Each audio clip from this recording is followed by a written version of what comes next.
Ilara ruled the west. The sun was her ally, a blazing sentinel. It scorched the ochre cliffs and the sprawling, defiant towns. Her hair blazed like the setting sun, a wild inferno of reds and oranges. She moved like a wildfire, fierce and unstoppable. People whispered she held a fragment of the sun in her heart.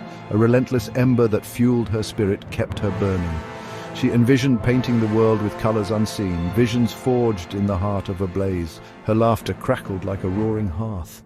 It spread like wildfire, igniting warmth in those around her. She saw tales in the dance of flames, in the glow of molten metal. Ilara's hands were always marked with berry juice, paint, or charcoal. She yearned to capture the light, to wield it, to share its fierce beauty. Her dreams were not of quiet things. They were of grand canvases, of sculptures that pierced the sky, of a world set ablaze by her touch. The West was a crucible of creation, builders, artists, musicians. Ilara was its fiery soul. She felt the pulse of its energy in her veins. She believed in the power of creation, of forging new realities.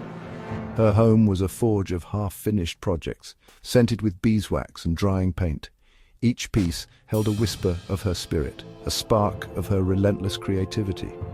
She awaited a grand inspiration, a truly monumental work. Yet even in her brightest dreams, shadows sometimes flickered, a premonition perhaps as faint as smoke. She would dismiss it like a troublesome cinder from the fire. The West was strong, its light eternal, or so she believed. So everyone believed. The future was a canvas awaiting her bold strokes, the vibrant hues she carried within, ready to spill forth like liquid fire. She was young, and the world felt boundless and full of promise. Kale hailed from the unforgiving north, a land of stark, brutal beauty, towering peaks of ice, silent, snow-filled forests.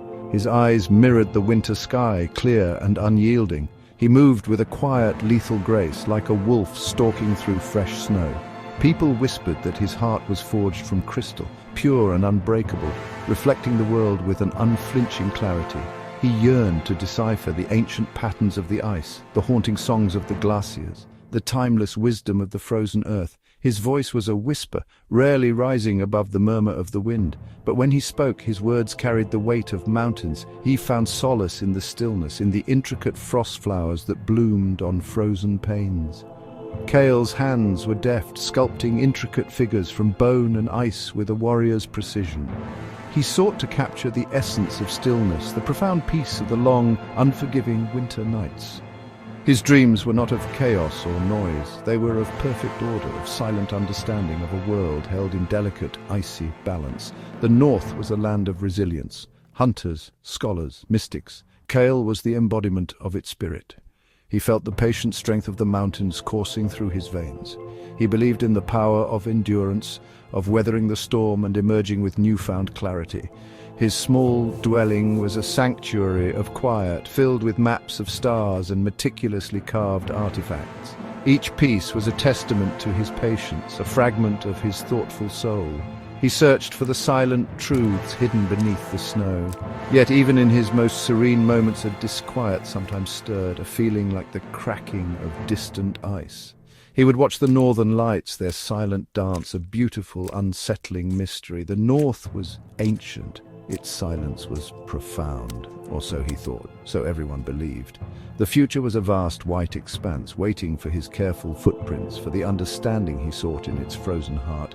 He was young, and the world felt eternal and full of ancient secrets. Then came the day the sky shattered. It wasn't a storm, it wasn't an earthquake, not at first. The stars, they plummeted, or so it seemed. Fiery tears from a wounded sky. They scorched the day, they ignited the night. They hissed as they struck the earth. The air thickened with ash, a chilling cold seeping through even the sun-drenched west. The ground convulsed, not in waves but in violent, jagged spasms. The world screamed, mountains crumbled, rivers boiled, then froze. The vibrant towns of the west were engulfed in flames, then smothered by a suffocating blanket of grey. Buildings crumbled like sandcastles. The sun vanished behind a perpetual twilight of dust and smoke. The familiar warmth Ilara cherished was stolen, replaced by a biting, invasive chill that seemed to seep into her very bones. The world she knew, the world she loved to paint, was being erased before her eyes. In the north, the ice mountains shattered.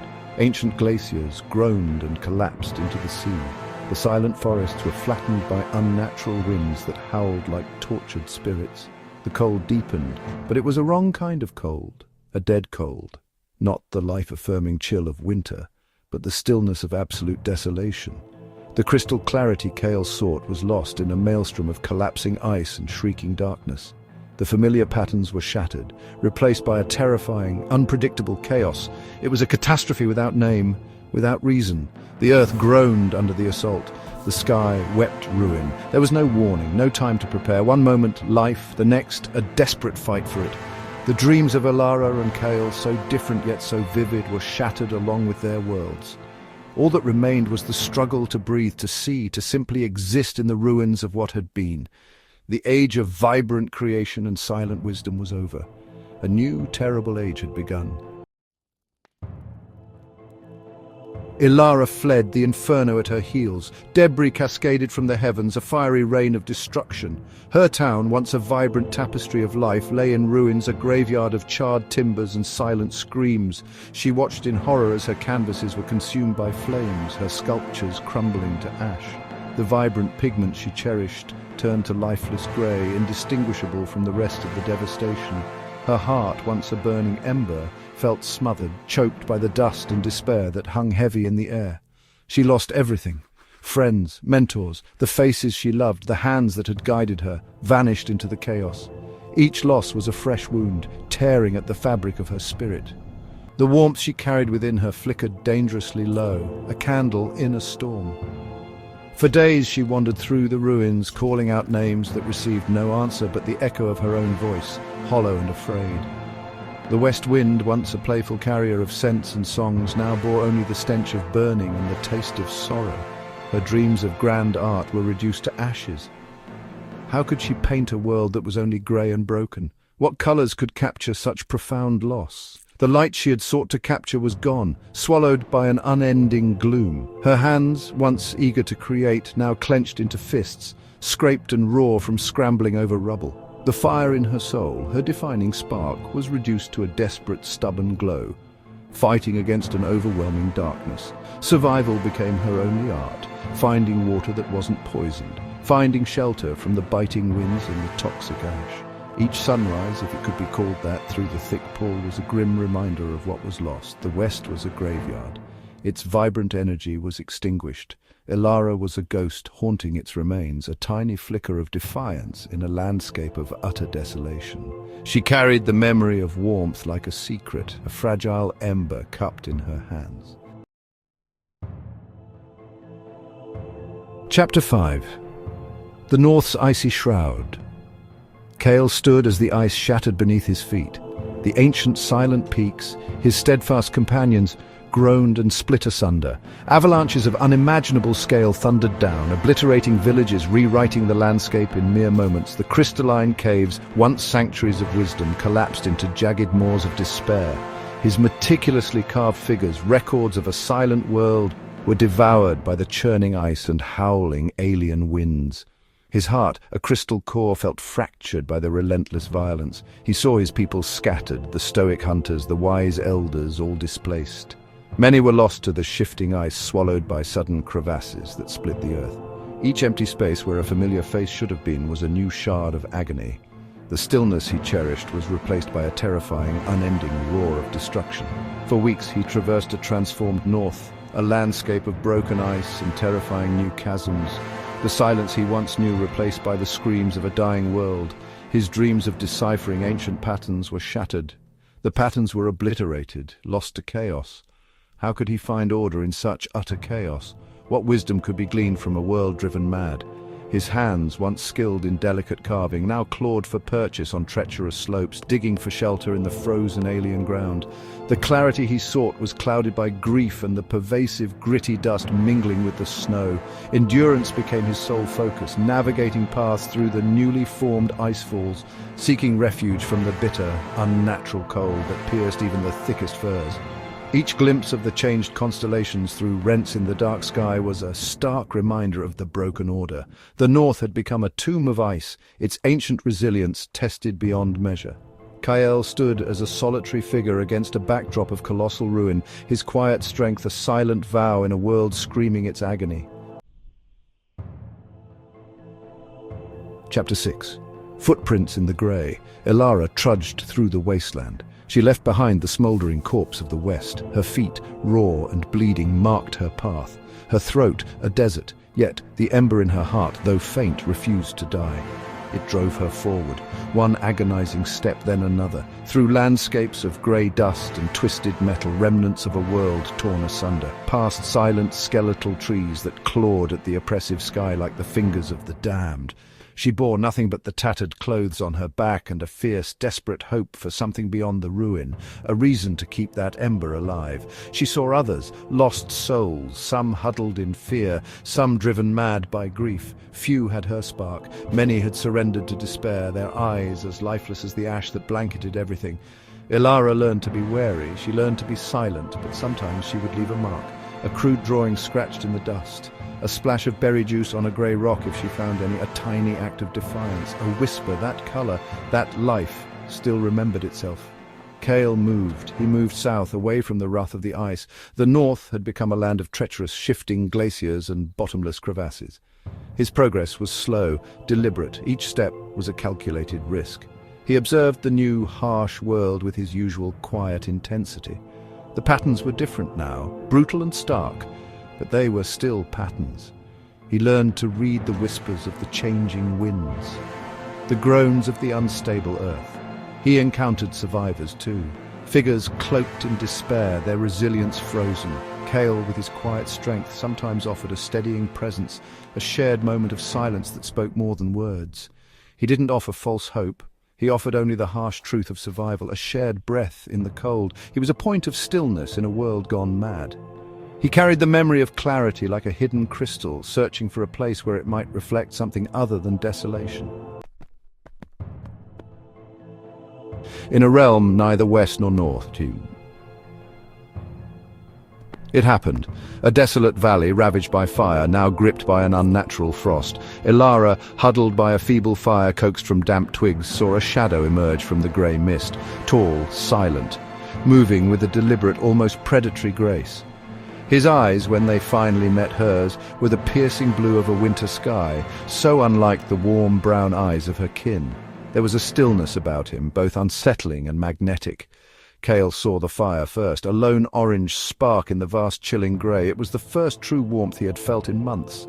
Then he saw her, hair like dying embers, eyes that held a restless, flickering light despite the soot smudging her face. She was all movement and barely contained energy, a stark contrast to his own controlled stillness. She was like a wild, untamed flame in a world rapidly freezing over. He felt a pull, an unfamiliar curiosity. She offered him a place by her small fire. Words were hesitant at first. She spoke of the sun, of colours, of burning. He spoke of ice, of silence, of stillness. Her voice was raspy but alive, like the crackle of her fire. His was low, measured, like the slow drip of melting ice. They were opposites, fire and frost. One from a land of vibrant creation, now ashes, the other from a land of ancient stillness, now shattered. Each a survivor, each carrying the ghost of their lost world. They watched each other, warily, but also with a dawning recognition. She saw in his clear eyes a strength that didn't flinch from the harsh reality. He saw in her restless movements a spark that refused to be extinguished by the encroaching cold. In the desolate landscape, their meeting felt like a small, impossible miracle, a flicker of warmth in the encroaching frost, a moment of stillness in the heart of the storm.